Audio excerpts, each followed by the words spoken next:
O, tara. Ito. Hello, good morning guys. Ito guys, good morning. Ito. Ayan o.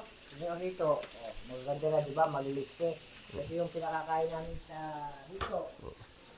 Ito. Ito yung mga pandesal na tira ito eh. Yeah. Kaya naman kung itatapon mula sa basurahan.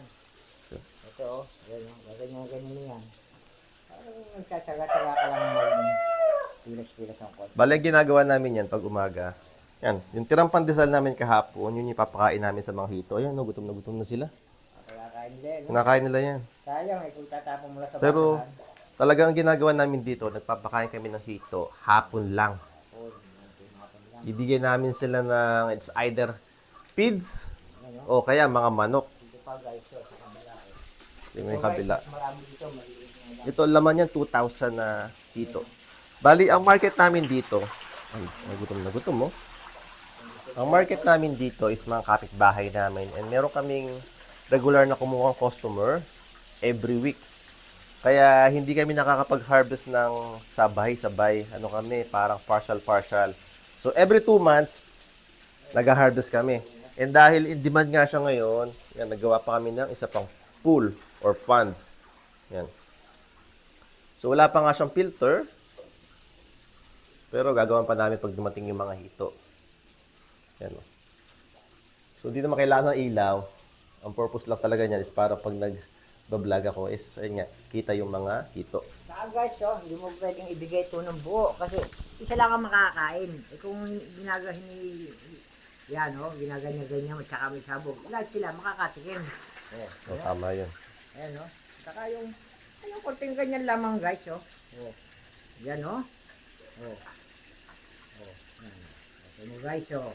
Mo, tetesting natin, bigyan natin ng buo. Isa lang, konti lang makakain, oh. Win lang, oh. Pinakagol lang, oh. Tapos guys, yung pulbos nito, ipapagbag mo, yung kinakain din yan. Ayan, oh. Sayang. Lakas nila kumain, no? Bali, nakakaubos kami dito ng 4 na manok araw-araw. 2 dito, tapos 2 sa kabila. Guys, konting ko lang, ayos na tayo dyan. Yung basura, saka may tatapos. So, ang routine namin every morning, pakainin yung hito, and after namin pakainin, i-check namin yung quality ng tubig. Kung meron bang mga ammonia. So, para malaman kung may ammonia, yung tubig talaga bumubula. At saka, Namoy. pagbabaho yung tubig, pinapalitan na namin. Kasi, nasa gitna kami ng isang subdivision or parang kabahayan to. Kaya hindi kami pwedeng mareklamo. Pag nareklamo kami, automatic lahat itong aalisin namin. Kaya, tigil ang production. Kaya, pinaprevent na namin yon. So, yan. Pag mabaho na, yung tubig, aalisin na. May mga araw naman na, yan, katulad niyan, kulay brown yung tubig, pero wala siyang amoy. And wala rin siyang mga bula-bula. Ibig sabihin, malinis yung tubig. Kaya, ang diskarte dito, twice a week, pinapalitan or hinuhugasan namin, nililinis namin yung filter. And once a week, nagpapalit kami ng tubig. At sa mga nagtatanong kung magkano yung bill namin sa tubig, umuubos o nagbabayad kami sa water district ng 2,000 per month para sa 2 pond. So siguro, pag merong isang pond pa, baka mag 2,500 na kami every month. So sa 2,500, so 2,000 na yon, kasama na doon yung expenses namin sa bahay. Kasi ito, nakakonekta sa bahay namin doon sa harap. Yan. So ito yung lumang bahay. Since nakatambak lang siya, yan, ginawa namin siyang fish pond. Yan, para mag-roll yung puhunan namin. Ito naman kabila, ito yung palakihan namin ng broiler. Doon sa kabila, yung rabbit. And doon sa kabila, yung bibe. O, check natin. Yan, ito yung mga rabbit. Yan. Yan yung rabbit. Tapos, yung kapitbahay na namin yan. Yan naman yung mga bibe. So, yan, kahit nandiyan yung kapitbahay, hindi kami nirereklamo kasi araw-araw kami nagwawalis. Araw-araw kami naglilinis. Yung mga tubig pinapalitan namin, kahit yung drainage. Pinapalitan namin. Yan, papakita niya yung kanyang white kelso ba yan? Yan, oh. Yan, o white hackle ni Royal Guard. Oh, laki na, oh. Kukuha ko nito ng partner, eh. Dalawang babae. Dadaling ko dito. I-check natin kung mangingitlog ba sila. O may fertile, may similya yung... Oo, meron niya kasi kakastahan ng aking white. Nanalo na ito guys, 3 beses. Dahil nakalaban niya, kumatos lahat.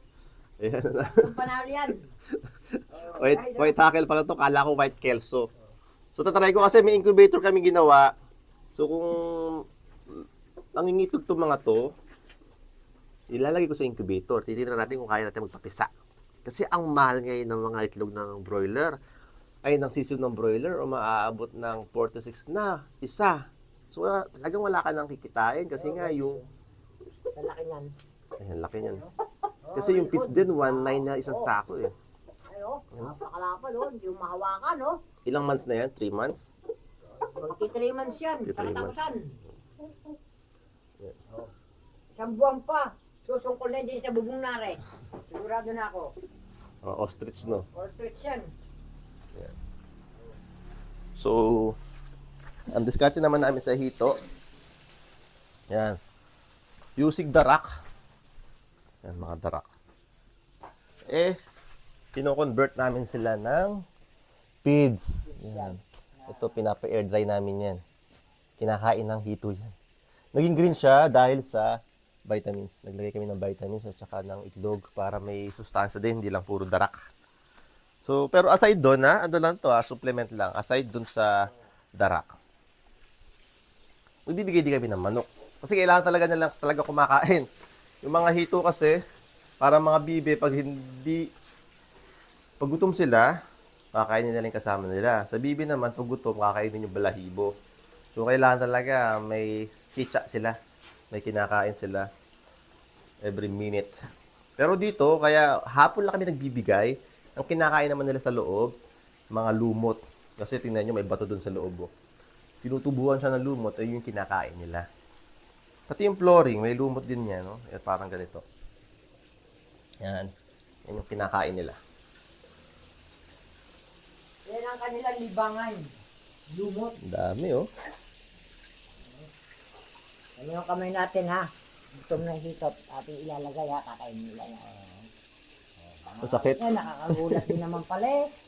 Kung gusto mong malis ang stress mo sa katawan, ayan, kakainin ng hito yan, Nakakakiliti. Yung hito, kinakagat-kagat itong ganito mo, Yan, Pero ayos naman, masayang masaya. Kasi, nararamdaman yung pagod mo sa kanila, eh. Oo. Nawawala yung pagod mo pag kinakagat ng kamay mo. Exactly. So, kahapon, naglinis kami ng filter. Itong kabilang filter. So, ngayon ito naman kabila. Pero syempre, aparting video yan. So, hanggang sa muli. Bye-bye.